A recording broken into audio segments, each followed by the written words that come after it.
Ne passe pas cette vidéo. Si tu es ici, ce n'est pas un hasard. Ce n'est pas un simple scroll. C'est Dieu qui t'a conduit ici.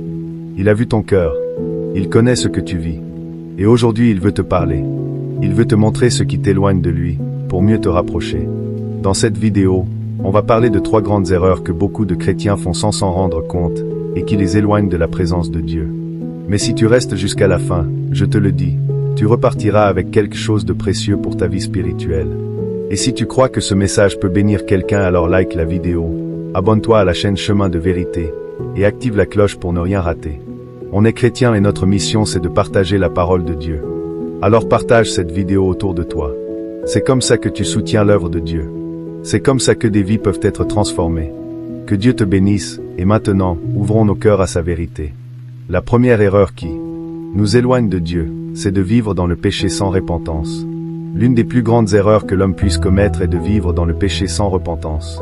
Cette attitude nous éloigne progressivement de Dieu, nous prive de sa présence et nous expose aux conséquences spirituelles et éternelles du péché. La Bible est claire sur ce sujet. Dieu est saint, et il ne peut pas cohabiter avec le péché. Pourtant, par sa grâce, il nous offre toujours une porte de sortie, la repentance. Le péché, une séparation entre Dieu et l'homme. La parole de Dieu nous enseigne que le péché est ce qui crée une séparation entre l'homme et son Créateur. Ésaïe 59, 1-2. Non, la main de l'Éternel n'est pas trop courte pour sauver, ni son oreille trop dure pour entendre. Mais ce sont vos crimes qui mettent une séparation entre vous et votre Dieu. Ce sont vos péchés qui vous cachent sa face et l'empêchent de vous écouter. Depuis la chute d'Adam et Ève dans le jardin d'Éden, le péché est entré dans le monde et a brisé la communion parfaite entre Dieu et l'humanité. Genèse 3. À cause de cette désobéissance, Adam et Ève ont été chassés de la présence de Dieu. De la même manière, lorsqu'un croyant persiste dans le péché sans chercher à se repentir, il s'éloigne peu à peu de Dieu. Au début, il peut ressentir la conviction du Saint-Esprit, mais s'il continue à ignorer cette voix, son cœur s'endurcit et il finit par ne plus entendre Dieu du tout. La conséquence du péché, la mort spirituelle. Le péché a toujours des conséquences, et la plus grave est la mort spirituelle. Romains 6, 23. Car le salaire du péché, c'est la mort, mais le don gratuit de Dieu, c'est la vie éternelle en Jésus-Christ notre Seigneur. Cette mort n'est pas seulement physique, mais aussi spirituelle. Lorsque quelqu'un vit dans le péché sans repentance, il se coupe de la relation avec Dieu. Il perd la paix et la joie que Dieu donne. Il tombe sous l'influence du diable. Jean 8, 34. Quiconque commet le péché est esclave du péché. Il risque la perdition éternelle s'il meurt sans se repentir. Apocalypse 20, 15. Un exemple frappant est l'histoire du roi Saul. Saul a commencé avec Dieu, mais à cause de son obstination et de son refus de se repentir sincèrement, il a été rejeté. 1 Samuel 15, 22, 23.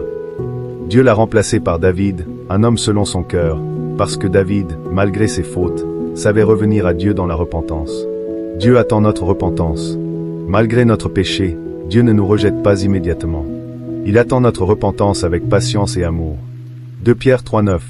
Le Seigneur ne tarde pas dans l'accomplissement de la promesse, comme quelques-uns le croient, mais il use de patience envers vous, ne voulant pas qu'aucun périsse, mais voulant que tous arrivent à la repentance. Un magnifique exemple de repentance dans la Bible est celui du fils prodigue, Luc 15, 11, 32. Ce jeune homme s'est éloigné du Père en vivant dans le péché, mais lorsqu'il a reconnu son erreur et est revenu, son Père l'a accueilli avec joie. Cela nous montre que peu importe à quel point nous avons péché, Dieu nous attend toujours avec les bras ouverts. La fausse sécurité du péché sans repentance. Beaucoup de gens vivent dans le péché en pensant qu'ils auront toujours le temps de se repentir plus tard. Mais la Bible nous avertit que ce raisonnement est dangereux. Hébreux 3, 15. Aujourd'hui, si vous entendez sa voix, n'endurcissez pas votre cœur. Le problème, c'est que le péché endurcit le cœur. Plus une personne s'éloigne de Dieu, plus elle aura du mal à ressentir le besoin de se repentir. C'est pourquoi certains meurent dans leur péché sans jamais avoir pris la décision de revenir à Dieu. Un autre danger est d'avoir une fausse repentance, comme Pharaon dans le livre de l'Exode. À plusieurs reprises, Pharaon a dit à Moïse, « J'ai péché, priez pour moi. » Exode 9, 27, Exode 10, 16. Mais il retournait toujours à son endurcissement une fois la situation améliorée. Sa repentance n'était pas sincère, et il a fini par mourir noyé dans la mer Rouge avec son armée. C'est une mise en garde pour ceux qui se disent chrétiens mais qui continuent à vivre dans le péché en pensant qu'ils pourront toujours se repentir plus tard. Comment se détourner du péché et s'approcher de Dieu? Si quelqu'un réalise qu'il vit dans le péché et qu'il s'éloigne de Dieu, il doit reconnaître son état devant Dieu. 1 Jean 1, 9.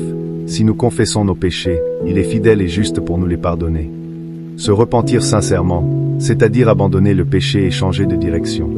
Demander à Dieu de lui donner un cœur nouveau. Ézéchiel 36, 26. Je vous donnerai un cœur nouveau, et je mettrai en vous un esprit nouveau. Prendre des décisions concrètes pour ne pas retomber dans le péché, changer de fréquentation, arrêter certaines habitudes, etc. S'attacher à Dieu à travers la prière et sa parole. Conclusion, la grâce de Dieu nous appelle à la repentance. Dieu ne veut pas que nous nous éloignions de lui à cause du péché. Il nous appelle sans cesse à revenir à lui par la repentance. Ésaïe 1,18. Venez et plaidons, dit l'Éternel. Si vos péchés sont comme le cramoisi, ils deviendront blancs comme la neige. S'ils sont rouges comme la pourpre, ils deviendront comme la laine. Ne laissons pas le péché nous éloigner de Dieu. Aujourd'hui est le jour du salut. 2 Corinthiens 6, 2.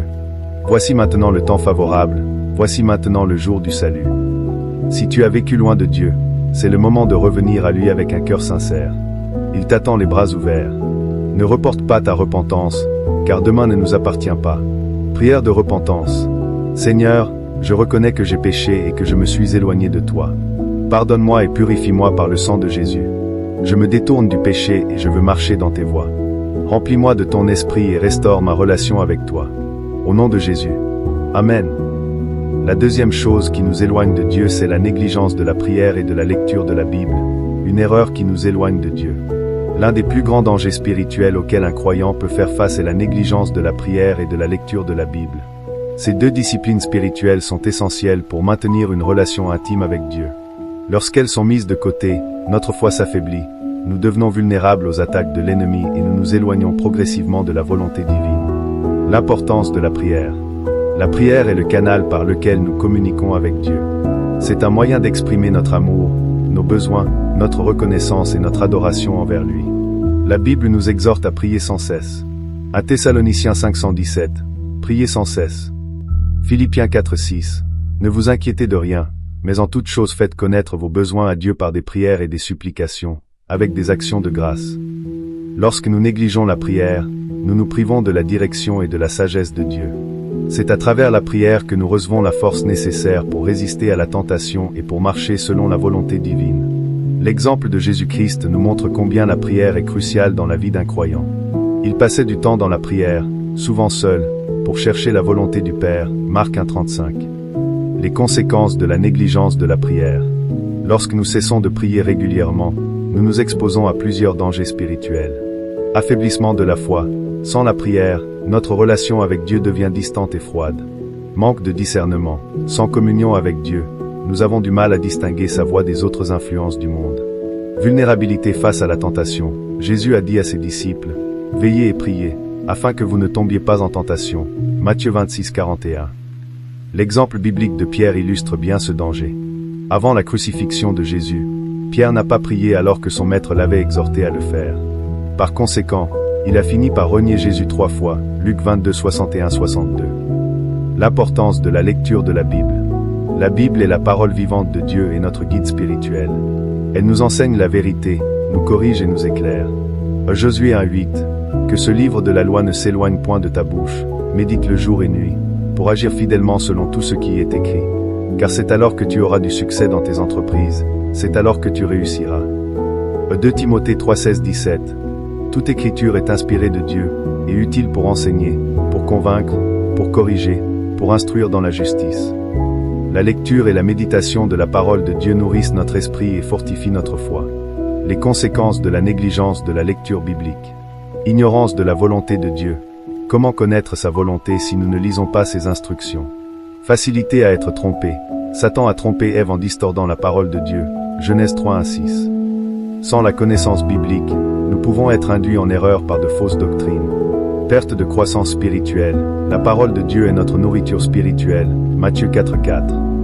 Sans elle, nous restons faibles et stagnants dans la foi. L'exemple du roi Josia est éloquent. 2 Rois 22:8-13.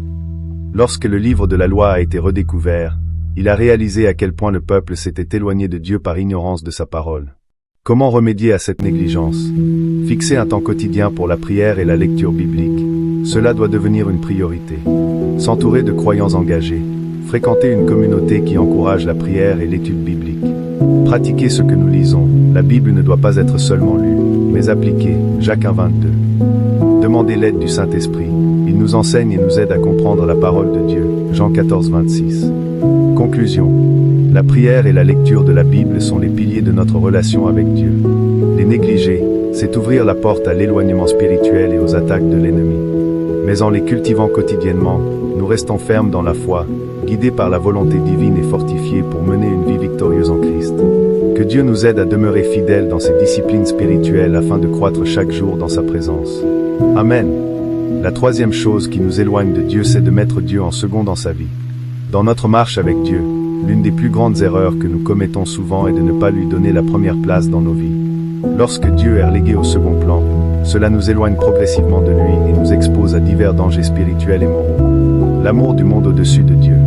Un des premiers moyens par lesquels nous mettons Dieu en second est l'amour excessif du monde. Lorsque nos priorités se concentrent sur la richesse, la réputation ou les plaisirs de ce monde, nous finissons par perdre notre relation avec Dieu.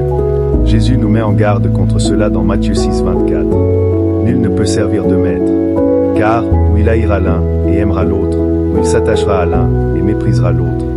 Vous ne pouvez servir Dieu et mammon. Prenons l'exemple du jeune homme riche en Matthieu 19,16-22. Ce jeune homme avait une vie réussie sur le plan matériel, mais lorsqu'il a été appelé à tout abandonner pour suivre Jésus, il s'en est allé tout triste, car ses richesses avaient pris la première place dans son cœur. Une vie de compromis. Mettre Dieu en second, c'est aussi faire des compromis avec le péché. Lorsque nous faisons des choix qui vont à l'encontre de la parole de Dieu sous prétexte de nous conformer au monde, nous nous éloignons de lui. L'exemple du roi Salomon est frappant.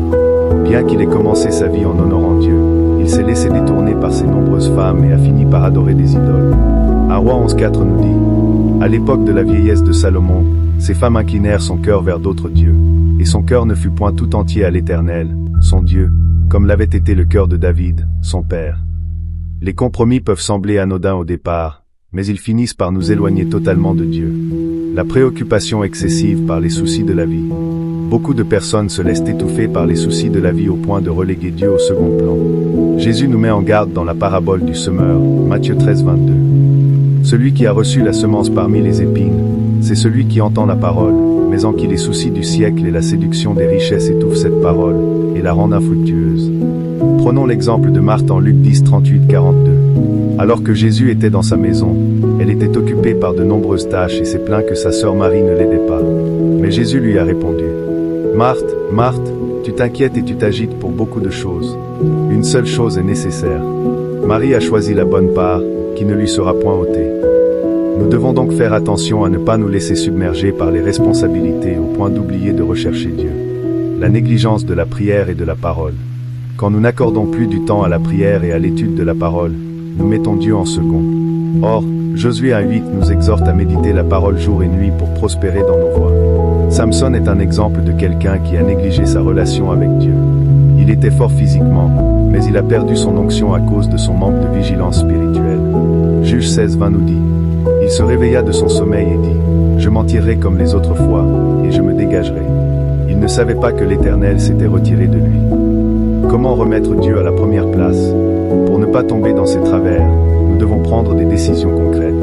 Cherchez d'abord le royaume de Dieu, Matthieu 6,33. Avoir une vie de prière constante, 1 Thessaloniciens 5,17. Faire de la parole notre priorité, Psaume 119,105. Se débarrasser des idoles et des distractions, Exode 23. Développer une communion quotidienne avec Dieu, Jean 15,4-5. Conclusion. Mettre Dieu en second nous expose à de nombreux dangers spirituels et peut nous éloigner complètement de lui. Nous devons donc veiller à lui donner la première place en toutes choses, en refusant les compromis, en recherchant sa face quotidiennement et en vivant selon ses commandements. Que chacun de nous puisse examiner son cœur et prendre la résolution de toujours placer Dieu en premier dans sa vie. Si tu t'es reconnu dans l'une de ces erreurs, sache que ce n'est pas trop tard. Dieu ne t'a pas abandonné. Il t'attend. Il t'aime. Il est prêt à te relever si tu viens à lui avec un cœur sincère. Alors prends ce temps. Parle-lui. Repens-toi. Reviens à la source. Et tu verras. Il restaurera ta vie. Si ce message t'a parlé, mets un like, abonne-toi à Chemin de Vérité, active la cloche, et surtout partage cette vidéo. Peut-être qu'à travers toi, une âme sera sauvée. Et n'hésite pas à laisser un commentaire pour dire ce que Dieu t'a révélé aujourd'hui, pour demander la prière. On est une famille en Christ. Et ensemble, on avance vers la vérité. Que Que la paix de Dieu t'accompagne, et à très bientôt pour un nouveau message sur Chemin de vérité.